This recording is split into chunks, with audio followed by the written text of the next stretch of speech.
నమస్తే, welcome to morning edition. Headlines చూద్దాం.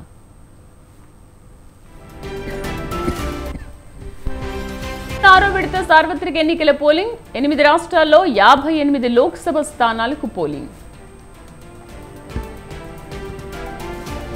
తెలంగాణ అవతరణ వేడుకలకు భారీ ఏర్పాట్లు. సోనియాను ఆహ్వానించేందుకు ఢిల్లీ వెళ్లనున్న కాంగ్రెస్ నేతలు.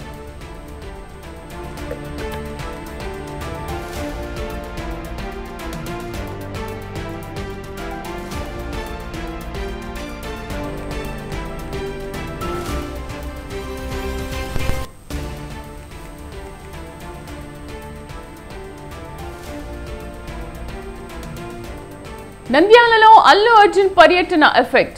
2 కానిస్టేబుళ్లను విఆర్ కు పంపిన ఎస్పీ.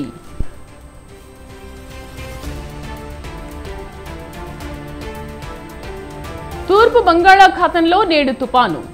రేపు రాత్రి బెంగాల్ బంగ్లాదేశ్ మధ్య తీరం దాటే అవకాశం.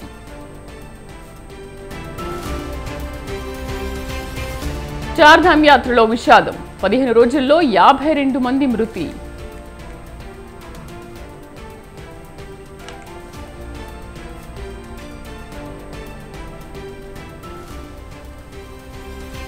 రేపు ఐపీఎల్ ఫైనల్స్. కోల్కతాతో తలపడనున్న హైదరాబాద్.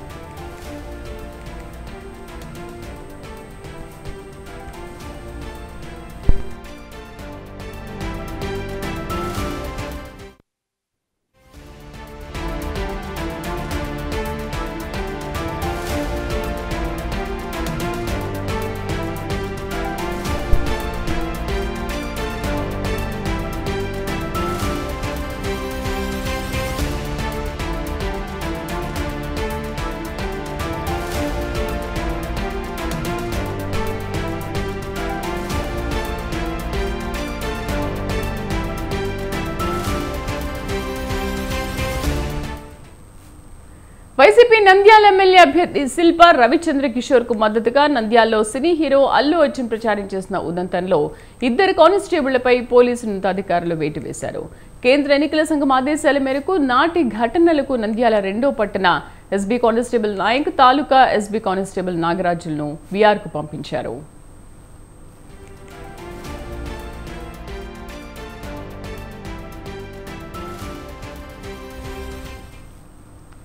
ఈ నెల 11న అల్లు అర్జున్ నంద్యాల వచ్చిన సందర్భంగా ఎలాంటి అనుమతులు తీసుకోకుండా భారీ ర్యాలీ నిర్వహించారు. నంద్యాల ఎమ్మెల్యే కూడా ఆ ర్యాలీలో పాల్గొన్నారు. పట్టణంలో సెక్షన్ 30, 144లు అమల్లో ఉన్నప్పటికీ వేల మందితో ర్యాలీ నిర్వహించడం పెద్ద దుమారాన్ని రేపింది. ఆ రోజు నంద్యాలలో ఎన్నికల కోడ్ను అమలు చేయడంలో పోలీసులు ఘోరంగా విఫలమయ్యారనే ఆరోపణలు ఉన్నాయి. దీనిపై కొందరు ఫిర్యాదు చేయగా కేంద్ర ఎన్నికల సంఘం కొరడా జడిపించింది. నంద్యాల ఎస్పీ కె రఘువీర్ Reddy, DSP N Ravindranath Reddy, CI రాజారెడ్డిలపై క్రమశిక్షణా చర్యలు తీసుకోవాలని రాష్ట్ర ప్రధాన ఎన్నికల అధికారికి ఆదేశాలు జారీ చేసింది. వారిపై 60 రోజుల్లో శాఖాపరమైన విచారణ పూర్తి చేయాలని కూడా సూచించింది.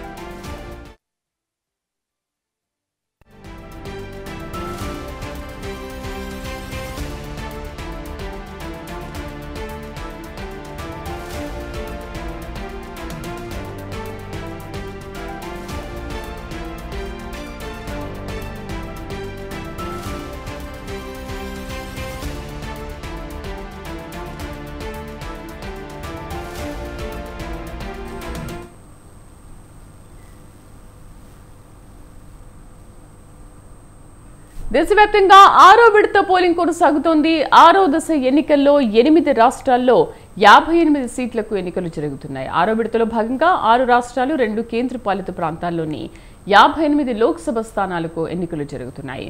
ఉదయం 7 గంటలకు పోలింగ్ ప్రారంభమైంది. దేశ రాజధాని ఢిల్లీ, హర్యానాలోని అన్ని నియోజకవర్గాలకు 6వ దశలోని ఓటింగ్ పూర్తి కానుంది.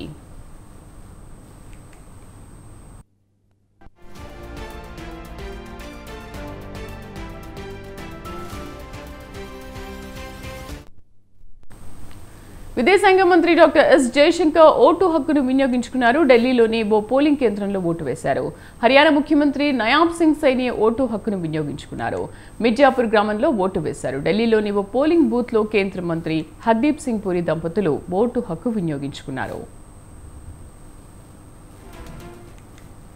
తూర్పు ఢిల్లీ బీజేపీ ఎంపీ మాజీ క్రికెటర్ గౌతమ్ గంభీర్ ఓటు హక్కు వినియోగించుకున్నారు. ఢిల్లీలోని ఓ పోలింగ్ కేంద్రంలో గంభీర్ ఓటు వేశారు. ఢిల్లీ బీజేపీ చీఫ్ వీరేంద్ర సచ్దేవ్ ఓటు హక్కు వినియోగించుకున్నారు. ఢిల్లీలోని మయూర్ విహార్ ఫేజ్ 1 పోలింగ్ కేంద్రంలో ఓటు వేశారు. ఆయన ఈస్ట్ ఢిల్లీ నుంచి బరిలో దిగారు. ఆయనపై యాప్ కుల్దీప్ కుమార్ ను పోటీకి దింపింది.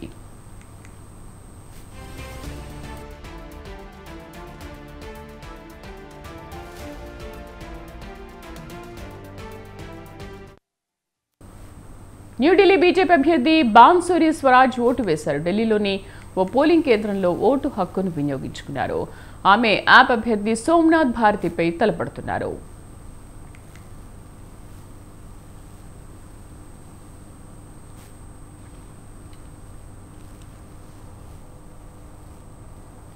జమ్మూ కాశ్మీర్ బీజేపీ చీఫ్ రవీందర్ రైనా ఓటు హక్కు వినియోగించుకున్నారు. రాజౌరి పోలింగ్ కేంద్రంలో ఓటు వేశారు.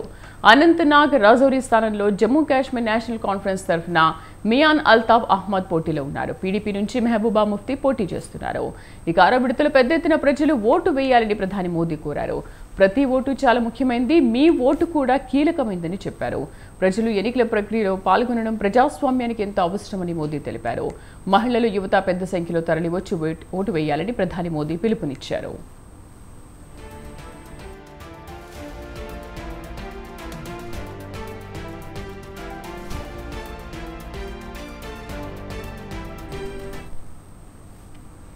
ఢిల్లీ, హర్యానా, బీహార్, జమ్మూ కాశ్మీర్, జార్ఖండ్, ఒడిషా, ఉత్తరప్రదేశ్, పశ్చిమ బెంగాల్లో పోలింగ్ జరుగుతోంది. యూపీలో 14 లోక్సభ, 1 అసెంబ్లీ స్థానానికి జార్ఖండ్ 4, ఒడిషా 6, పశ్చిమ బెంగాల్లో 8 లోక్సభ స్థానాలకు ఎన్నికలు జరగనున్నాయి. ఎన్నికల బరిలో మొత్తం 889 మంది అభ్యర్థులు ఉన్నారు. 11.13 కోట్ల మంది ఓటర్లు ఆరో విడతలో ఓటు హక్కు వినియోగించుకోనున్నారు. ఢిల్లీలో 7 పార్లమెంటు స్థానాలకు పోలింగ్ జరుగుతోంది. అన్నింటా బీజేపీ, విపక్ష ఇండియా కూటమి అభ్యర్థుల మధ్య పోరు జరుగుతోంది. పొత్తులో భాగంగా ఆమ్ ఆద్మీ పార్టీ 4, కాంగ్రెస్ 3 సీట్లలో అభ్యర్థులను బరిలో దింపాయి.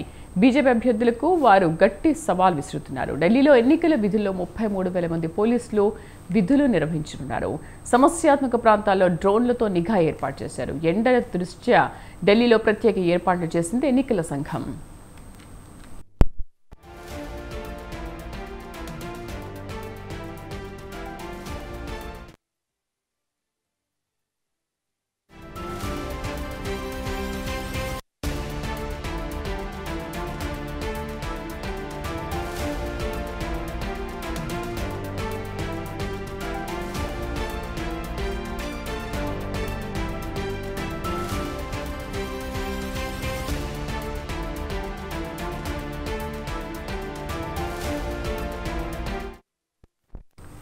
ఏపీలో పోలింగ్ రోజు, ఆ తర్వాత జరిగిన హింసాకాండలో హై అలర్ట్ కొనసాగుతోంది. రాష్ట్రంలో సమస్యాత్మక ప్రాంతాల్లో పోలీసులు అప్రమత్తమయ్యారు. రోజు కార్డన్ సెర్చ్ నిర్వహిస్తున్నారు. అనుమానితులపై నిఘా పెంచారు. ప్రతిరోజు తనిఖీలు చేస్తూ వాహనాలను సీజ్ చేస్తున్నారు. ముఖ్యంగా మాచర్ల, తిరుపతి, అనంతపురం, పల్నాడుపై స్పెషల్ ఫోకస్ పెట్టారు పోలీసులు. సమస్యాత్మక ప్రాంతాల్లో తనిఖీలు ముమ్మరం చేశారు.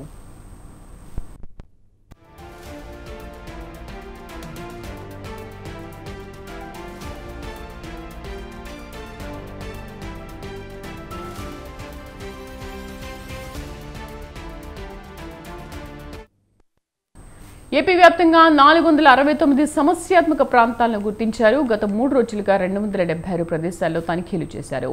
కౌంటింగ్ రోజు ఎలాంటి అవాంఛనీయ ఘటనలు జరగకుండా ముందస్తు చర్యలు చేపట్టిన పోలీసులు అణువణువు జల్లెడపడుతున్నారు. కౌంటింగ్ సందర్భంగా బాణాసంచా ర్యాలీలపై నిషేధం విధించారు.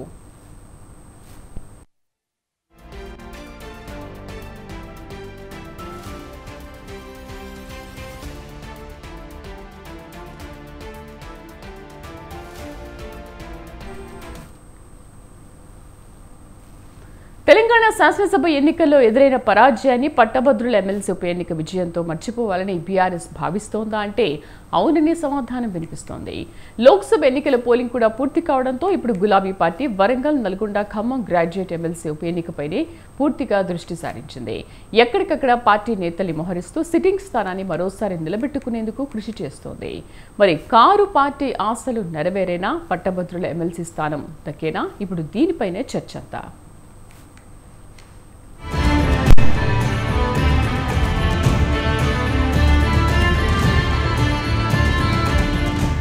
చావో రేవో అన్నట్లుగా ఎమ్మెల్సీ ఎన్నికల్లో పోరాడుతోంది బీఆర్ఎస్. అవును, ప్రస్తుతం గులాబీ నేతల పరిస్థితి చూస్తే ఎవరికైనా ఇదే మాట గుర్తుకు రాక మానదు.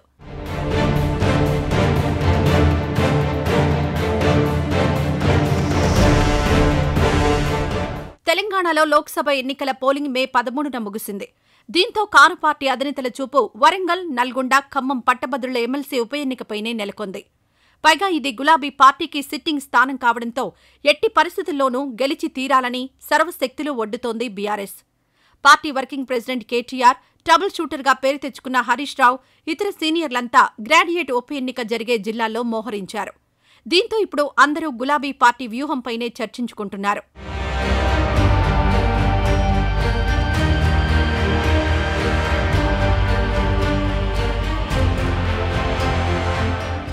నిజానికి ఒక్క ఎమ్మెల్సీ స్థానం కోసం ఈ స్థాయిలో బీఆర్ఎస్ పార్టీ సర్వశక్తులు ఒడ్డడం ఇటీవలి కాలంలో ఇదే మొదటిసారి. దీంతో ఎందుకిలా అన్న ప్రశ్నను పలువురు వినిపిస్తున్నారు. అయితే ఇందుకు చాలా పెద్ద కారణమే ఉంది. అదే అసెంబ్లీ ఎన్నికల్లో ఎదురైన ఓటమే. నిజానికి ప్రత్యేక రాష్ట్రంగా తెలంగాణ ఆవిర్భవించిన తర్వాత జరిగిన తొలి ఎన్నికల్లో బీఆర్ఎస్ గెలుపొందింది. తెలంగాణ ఇచ్చింది తామేనని కాంగ్రెస్ పార్టీ నేతలు ప్రకటించినా చావు నోట్లో తలపెట్టి మరీ గులాబీ బాస్ రాష్ట్రాన్ని తీసుకొచ్చారన్న వాదన ప్రజల్లోకి బలంగా వెళ్లిపోయింది. దీంతో 2014 ఎన్నికల్లో విజయం సాధించింది బీఆర్ఎస్. ఆ తర్వాత సంక్షేమ పథకాలు, రాష్ట్ర అభివృద్ధి చూపిస్తూ ముందస్తు ఎన్నికలకు వెళ్లారు కారు పార్టీ అధినేత కేసీఆర్. దీంతో 2018 ఎన్నికల్లోనూ బంపర్ విక్టరీ కొట్టారు.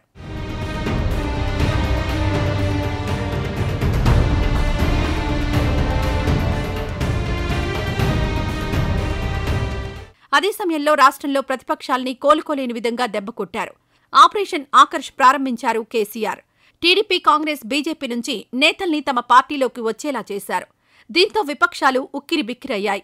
అయితే వరుసగా 2 సార్లు అధికారంలో ఉండడంతో సహజంగా వచ్చే వ్యతిరేకత, బీఆర్ఎస్లోని పలువురు ఎమ్మెల్యేలపై వచ్చిన ఆరోపణలు అన్నీ కలిసి 2023 ఎన్నికల్లో గులాబీ పార్టీని పుట్టిముంచాయి. దీంతో కాంగ్రెస్ పార్టీ అధికారాన్ని చేజిక్కించుకుంది. సీఎంగా రేవంత్ రెడ్డి ప్రమాణ స్వీకారం చేశారు.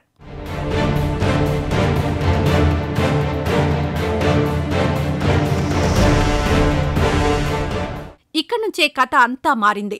అసలే బీఆర్ఎస్ అన్నా, కేసీఆర్ అన్నా అంతెత్తున లేచే రేవంత్ రెడ్డి ముఖ్యమంత్రి కావడంతో రాజకీయాలు శరవేగంగా మారిపోయాయి. అయితే తెలంగాణలో కాంగ్రెస్ పార్టీ ఎక్కువ కాలం అధికారంలో ఉండదని, త్వరలోనే కుప్పకూలుతుందని జోష్యాలు చెప్పడం మొదలుపెట్టారు బీఆర్ఎస్, బీజేపీ నాయకులు. దీంతో అప్పటి వరకు సంయమనం పాటించిన సీఎం రేవంత్ రెడ్డి తాను సైతం ఆపరేషన్ ఆకర్ష్ మొదలుపెట్టారు. దీంతో గులాబీ పార్టీ నుంచి కాంగ్రెస్లోకి వలసలు మొదలయ్యాయి. పలువురు నేతలు హస్తం గూటికి చేరిపోయారు.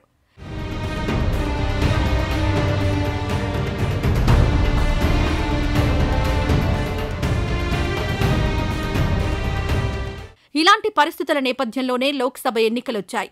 అయితే అప్పటి వరకు కారు పార్టీలో ఉన్న బలమైన నేతలుగా గుర్తింపు పొందిన వారు కాంగ్రెస్లోకి జంప్ చేయడంతో ఎన్నికలను ఎదుర్కోవడం గులాబీ పార్టీకి పెద్ద తలనొప్పిగా మారిందన్న కామెంట్లు వినిపించాయి. పైగా కాంగ్రెస్ పార్టీపై పెద్దగా వ్యతిరేకత అప్పుడే లేకపోవడంతో పార్లమెంట్ ఎన్నికల్లో ఏదో 3-4 సీట్లు మినహా పెద్దగా రావన్న అంచనాకు సైతం బీఆర్ఎస్ అగ్రనేతలు వచ్చినట్లు సమాచారం.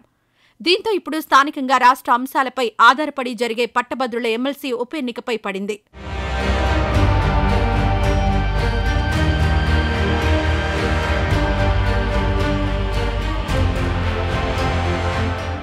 ఈ నెల 27న వరంగల్, నల్గొండ, ఖమ్మం పట్టభద్రుల స్థానానికి పోలింగ్ జరగనుంది. దీంతో లోక్సభ ఎన్నికలు అలా ముగిసాయో లేదో వెంటనే బీఆర్ఎస్ పార్టీ రంగంలోకి దిగింది. నియోజకవర్గాల వారీగా గ్రాడ్యుయేట్లను మచ్చిక చేసుకునే పని మొదలుపెట్టింది. తమ హయాంలో ఏ కార్యక్రమాలు చేపట్టిందో వివరిస్తూ పార్టీ తరపున బరిలో ఉన్న ఏనుగుల రాకేష్ రెడ్డిని గెలిపించాలంటూ స్వయంగా విజ్ఞప్తి చేస్తున్నారు పార్టీ వర్కింగ్ ప్రెసిడెంట్ కేటీఆర్. 3 జిల్లాల పరిధిలో విస్తృతంగా పర్యటిస్తున్నారు. శాసనసభలో ఇక్కడ కాంగ్రెస్ పార్టీ ఉన్నది. 6 గ్యారంటీలు అన్నారు, 420 హామీలు ఇచ్చారు. అరిచేతిలో వైకుంఠం చూపెట్టారు. ఆనాడు అభయహస్తం అన్నారు, ఇవాళ భస్మాసుర హస్తమై చాలా మందిని కాటేస్తున్నది ఆ హస్తం. అది నాకంటే బాగా మీకే తెలుసు. మరి ఇట్లాంటి ఈ పరిస్థితుల్లో ఇవాళ మన తరపున, ముఖ్యంగా గ్రాడ్యుయేట్ల తరపున, తెలంగాణ నిరుద్యోగుల తరపున, తెలంగాణ యువత తరపున పట్టభద్రులు మీరు ఆలోచించి పట్టం కట్టే వ్యక్తి ఎట్లా ఉండాలి, మీరు ఆలోచించి పట్టం కట్టే వ్యక్తి మీ తరపున వకాల్తా పుచ్చుకొని వాదించాలనా, లేకపోతే ప్రభుత్వం తరపున వకాల్తా పుచ్చుకొని తెల్లారులేస్తే బ్లాక్ మెయిల్ రాజకీయాలు, బూతు మాటలు మాట్లాడే మరి మనుషులు కావాలా? మనం ఆలోచించుకోవాల్సిన బాధ్యత మన మీద ఉంది. పైగా ఈ గ్రాడ్యుయేట్ ఎమ్మెల్సీ స్థానంలో 2007 నుంచి బీఆర్ఎస్ హవానే నడుస్తోంది. గతంలో కపిలవాయి దిలీప్ కుమార్ 2 సార్లు గెలుపొందగా పల్లా రాజేశ్వరరెడ్డి సైతం 2 సార్లు విజయం సాధించారు. దీంతో ప్రస్తుతం సిట్టింగ్ స్థానంగా ఉన్న ఈ సీటును కైవసం చేసుకోవడం గులాబీ పార్టీకి ప్రతిష్టాత్మకంగా మారింది. దీంతో ప్రచార పర్వాన్ని హోరెత్తించేందుకు పట్టభద్రులైన మేధావులు, ఉపాధ్యాయులు, ఇతర వర్గాల వారిని ఆకట్టుకునేందుకు ఇప్పటికే నియోజకవర్గాల వారీగా మాజీ మంత్రి హరీష్ రావు సహా ఇతర నేతలను మోహరించారు. అలాగే వరంగల్, ఖమ్మం, నల్గొండ ఉమ్మడి జిల్లాల పరిధిలోని ఎమ్మెల్యేలు, ఎమ్మెల్సీలు, మాజీ ప్రజాప్రతినిధులు క్షేత్రస్థాయిలో ఉండేలా వ్యూహం రచించి ముందుకు సాగుతున్నారు. ఎట్టి పరిస్థితుల్లోనూ ఈ స్థానాన్ని చేజారనీయకుండా ఉండేందుకు అవసరమైన అన్ని ప్రయత్నాలు చేస్తున్నారు. ఏ రకంగా చూసినా, అభ్యర్థుల పరంగా చూసినా, పార్టీ పరంగా చూసినా ఇలా రాకేష్ రెడ్డి గారు గెలవాల్సినటువంటి అవసరం ఉంది. కాంగ్రెస్ పార్టీ దాని నిజ స్వరూపం బయటపడ్డది. 6 నెలల్లోనే కాంగ్రెస్ పార్టీ దాని మోసాలన్నీ కూడా బట్ట బయలైనాయి. అందరినీ మోసం చేసింది. మహిళలకు మోసం, నిరుద్యోగులకు మోసం, విద్యార్థులకు మోసం, ఉద్యోగులు, ఉపాధ్యాయులను మోసం చేసింది. ఒక్క హామీ అయినా నిలబెట్టిందా? మీరు ఆలోచించండి. చెప్పిందేమో చాంతాడంతా, చేసిందేమో ఆవగింజంతా. 6 గ్యారంటీలు అన్నారు, బాండ్ పేపర్ల మీద రాసి మీ అందరి చేతుల్లో పెట్టారు, నమ్మిచ్చారు. నమ్మి గెలిచిన తర్వాత ఇవాళ చేతులు ఎత్తింది కాంగ్రెస్ పార్టీ. ఒక్కటి కూడా అమలు కాలే. అందరినీ మోసం చేశారు. ముఖ్యంగా విజ్ఞానవంతులు, మేధావులు, విద్యావంతులు, గ్రాడ్యుయేట్లు ఇవాళ మీరు ఆలోచించాలి. ఇక్కడ కాంగ్రెస్ పార్టీ ఓడిపోతే ఉన్న గవర్నమెంట్ పడిపోతుందా? కాంగ్రెస్ గవర్నమెంట్ ఏం పడిపోదు. కానీ గ్యారంటీల అమలు విషయంలో మొద్దు నిద్రపోతున్న ఈ కాంగ్రెస్ ప్రభుత్వాన్ని మనం తట్టి లేపిన వాళ్ళమైతాం. మొత్తంగా వరంగల్, నల్గొండ, ఖమ్మం గ్రాడ్యుయేట్ ఎమ్మెల్సీ ఉప ఎన్నికలో ఎట్టి పరిస్థితుల్లోనూ విజయం సాధించి తెలంగాణలో పూర్వ వైభవం సాధించాలన్న పట్టుదలతో ఉంది బీఆర్ఎస్. కాంగ్రెస్ నుంచి తీన్మార్ మల్లన్న, బీజేపీ నుంచి ప్రేమేందర్ రెడ్డి బరిలో ఉన్న ఈ స్థానంలో విజయడంకా మోగించాలన్న లక్ష్యంతో గట్టిగా కృషి చేస్తోంది. మరి పట్టభద్రులు ఎలాంటి నిర్ణయం తీసుకుంటారు? గులాబీ పార్టీ ఆశలు ఎంతవరకు నెరవేరుతాయి అన్నది ఆసక్తి రేపుతోంది.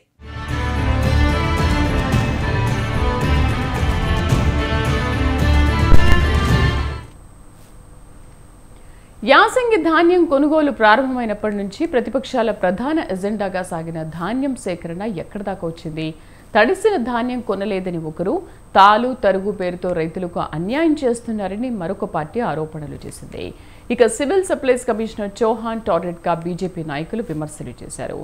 ధాన్యం కొనుగోలులో అసలేం జరిగింది? మిల్లర్లతో కుమ్మక్కయ్యారన్న వ్యాఖ్యలకు కమిషనర్ చౌహాన్ ఏమని స్పందించారు? Watch it.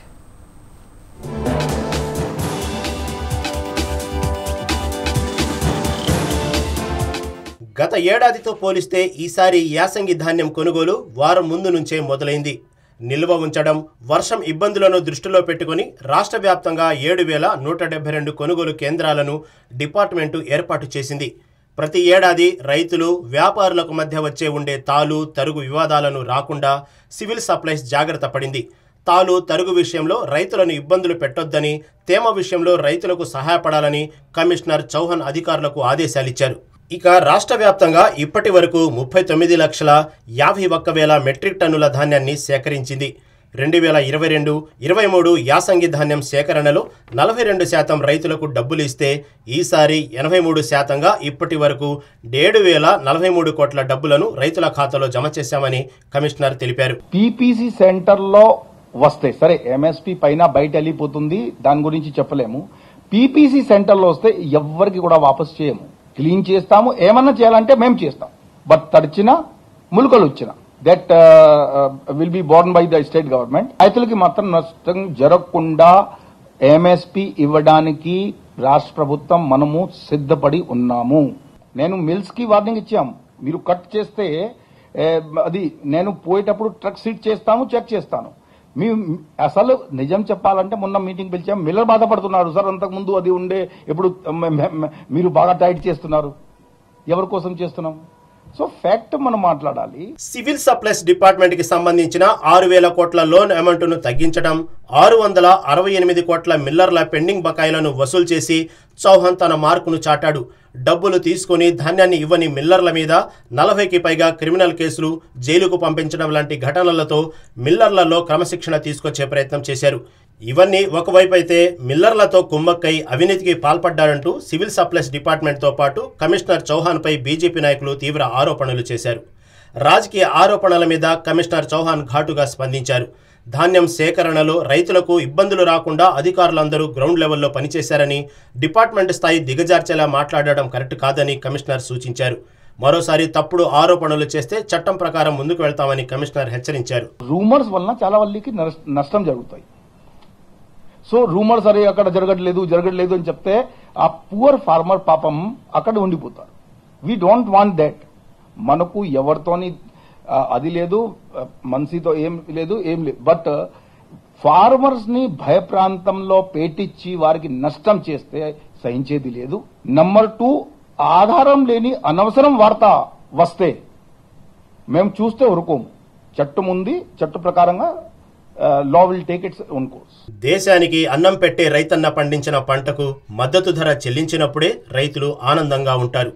తాలు, తరుగు, తేమ విషయంలో ప్రభుత్వం ఎప్పటికీ రైతుల పక్షానే నిలవాలి. విత్తనాలు, ఎరువులు, నీళ్లివ్వడం, మద్దతు ధర అంశాల్లో ప్రభుత్వాలు రైతులకు చేదోడుగా ఉండాలి. పండిన పంట నిల్వ చేసేందుకు గోదాములు, కోల్డ్ స్టోరేజ్ల సంఖ్యను పెంచాల్సిన అవసరం ఉంది. ఇక ప్రస్తుతం సివిల్ సప్లైస్ డిపార్ట్మెంట్లో అనుసరిస్తున్న విధానాలతో పాటు మరిన్ని మార్పులు రావాల్సిన అవసరం కనిపిస్తోంది.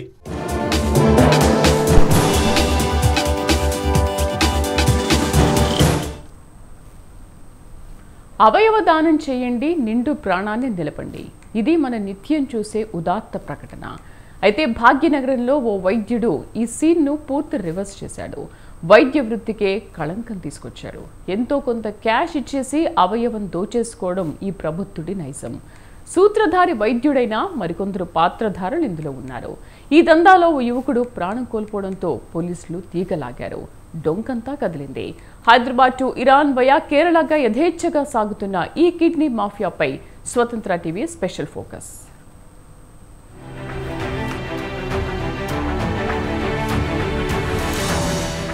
అంతర్జాతీయ కిడ్నీ రాకెట్ కొచ్చిలో వెలుగులోకి వచ్చింది. కేరళ పోలీసులు సాగించిన విచారణలో హైదరాబాద్కు చెందిన ఒక వైద్యుడు ఇందులో ప్రధాన సూత్రధారిగా వెల్లడైంది. బాధితుడు మృతితో ఈ రాకెట్ వెలుగులోకి వచ్చింది. కేసు విచారణలో భాగంగా తాజాగా కొచ్చి ఎయిర్పోర్టులో సబిత్ నాసిర్ అనే యువకుడిని కేరళ పోలీసులు అదుపులోకి తీసుకున్నారు. విచారణలో నిందితుడు సంచలన విషయాలు వెల్లడించాడు. కిడ్నీ రాకెట్లో హైదరాబాద్కు చెందిన 3 వ్యక్తులు ముఖ్యమని, వారే ఈ దందా నడిపిస్తున్నారని తెలిపాడు. వీరిలో ఒక వైద్యుడు ప్రధాన పాత్ర వహిస్తున్నాడని సబిత్ నాసిర్ వెల్లడించాడు. దీంతో ఎర్నాకుళం రూరల్ ఎస్పీ వైభవ్ సక్సేనా నేతృత్వంలోని ప్రత్యేక దర్యాప్తు బృందం హైదరాబాద్కు చేరుకుంది. మిగతా 2 బ్రోకర్లను గుర్తించేందుకు సిట్ ప్రయత్నిస్తోంది. అయితే కిడ్నీలు విక్రయించిన ఆ వైద్యుడు ఎవరన్నది ప్రస్తుతం చర్చనీయాంశంగా మారింది.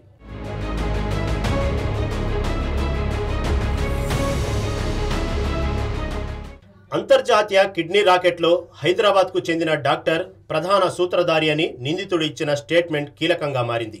సబిత్ ఈ దందాలో చేరడానికి హైదరాబాద్కు చెందిన డాక్టరే ప్రధాన కారణమని తెలిసింది. 2019లో ఢిల్లీకి చెందిన ఒక వ్యక్తికి కిడ్నీ ఇప్పించడంలో ఈ డాక్టర్ సబిత్ల మధ్య పరిచయం ఏర్పడింది. అప్పటి నుంచి కొన్ని ఏళ్లుగా ఈ వ్యవహారం గుట్టుచప్పుడు కాకుండా సాగుతోంది. బెంగళూరు, హైదరాబాద్లకు చెందిన 40 మంది యువకులను ఇరాన్ తీసుకెళ్లి వారి కిడ్నీలను విక్రయించినట్లు సబిత్ పోలీసు విచారణలో తెలిపాడు.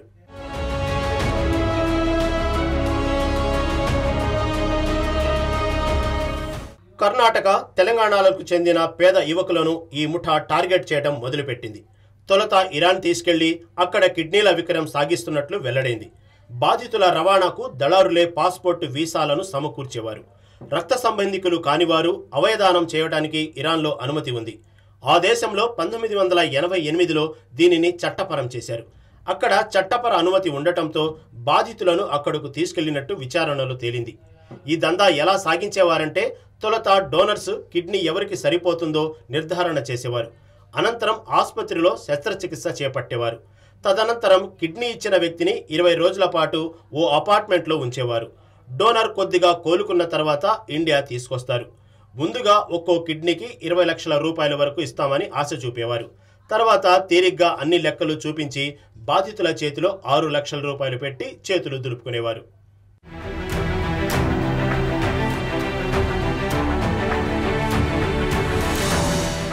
దర్యాప్తులో భాగంగా కేరళ పోలీసులు హైదరాబాద్కు చేరుకున్నారు. హైదరాబాద్, కేరళకు చెందిన 40 మంది యువకులను ఇరాన్ దేశం తీసుకెళ్లి కిడ్నీ మార్పిడి చేయించినట్లు పోలీసులు తెలిపారు. బాధితుల్లో ఎక్కువ మంది పేదలే ఉన్నట్లు వారు తెలిపారు. నగరానికి చెందిన ఒక వైద్యుడితో పాటు మరో 2 దళారుల కోసం కేరళ పోలీసులు వెతుకుతున్నారు. కేరళ ఎర్నాకులం కేంద్రంగా వ్యవహారం నడుపుతున్నారని, పేదలను టార్గెట్ చేసుకుని నగదు ఆశ చూపి ఈ దందా సాగిస్తున్నారని కేరళ పోలీసులు పేర్కొన్నారు.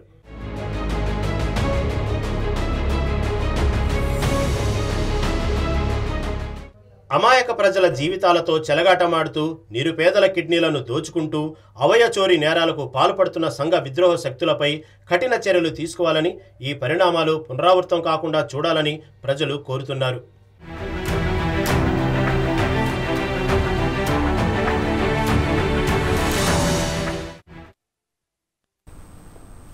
నడి రోడ్డుపై తాగుతూ వాకర్స్ ను ఇబ్బందికి గురి చేసిన యువతి అరెస్ట్ అయింది. హైదరాబాద్ నాగల్లో శుక్రవారం ఉదయం ఓ యువతి మద్యం మత్తులో హల్చల్ చేసింది. స్థానిక ఫతుల్లాగూడ ప్రాంతంలో ఓ యువకుడు కారులో వచ్చి నడి రోడ్డుపై బహిరంగంగా మద్యం సేవిస్తూ కనిపించారు. బహిరంగ ప్రదేశాల్లో ఇలా చేయడం సరికాదని మార్నింగ్ వాక్ వచ్చిన వారు హెచ్చరించారు. దీంతో వారిద్దరూ వాకర్స్ పై ఎదురు తిరిగారు. కారును వేగంగా నడుపుతూ భయాందోళనకు గురి చేశారు. పోలీసులకు ఫోన్ చేసేందుకు కొందరు ప్రయత్నించగా అడ్డుకుని దుర్భాషలాడారు. తాగుతూ రోడ్డుపై హంగామా చేస్తున్న జంటను అడ్డుకునే ప్రయత్నం చేసిన స్థానికులు తాగి గొడవ చేస్తున్న వాళ్ళని మందలించే ప్రయత్నం చేశారు. అయితే వాకర్స్ మీద తిరగబడి హంగామా సృష్టించి బీభత్సం సృష్టించారు జంట. పోలీసులు ఘటనా స్థలానికి చేరుకునేలోపే యువకుడు అక్కడి నుంచి పరారయ్యారు. ఈ తతంగాన్ని కొందరు ఫోన్లో చిత్రీకరించి సోషల్ మీడియాలో పోస్ట్ చేయడంతో వైరల్గా మారింది. దీంతో రంగంలోకి దిగిన నాగోల్ పోలీసులు మద్యం మత్తులో వీరంగం సృష్టించిన యువకుడిని గుర్తించి అరెస్ట్ చేశారు.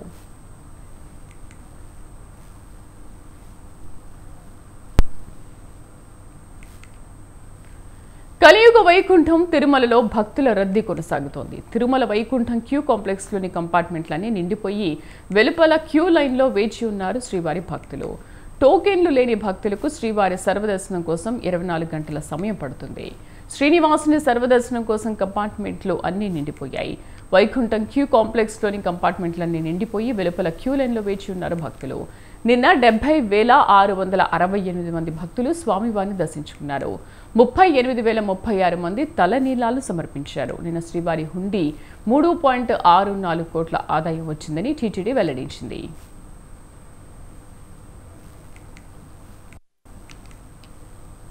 పసిడి ప్రియులకు అదిరిపోయే శుభవార్త. బంగారం ధరలు కుప్పకూలుతున్నాయి. వరుసగా 3వ రోజు పడిపోయాయి. అంతర్జాతీయ మార్కెట్ల నుంచి అందుతున్న సానుకూల సంకేతాలతో దేశీయంగా ధరలు దిగొస్తున్నాయి. హైదరాబాద్ మార్కెట్లో బంగారం ధరలు వరుసగా తగ్గుతున్నాయి. గత 3 రోజుల్లోనే 24 క్యారెట్ల మేలిమి బంగారం ధర 10 గ్రాములకు ఏకంగా 2,720 మేర తగ్గింది. ఇవాళ ఒక్కరోజే 980 మేర తగ్గింది. దీంతో బంగారం ధర 72,440 వద్దకు దిగొచ్చింది. ఇక 22 క్యారెట్ల బంగారం ధర తులానికి 900 రూపాయలు తగ్గి 66,400 వద్ద ట్రేడింగ్ అవుతోంది.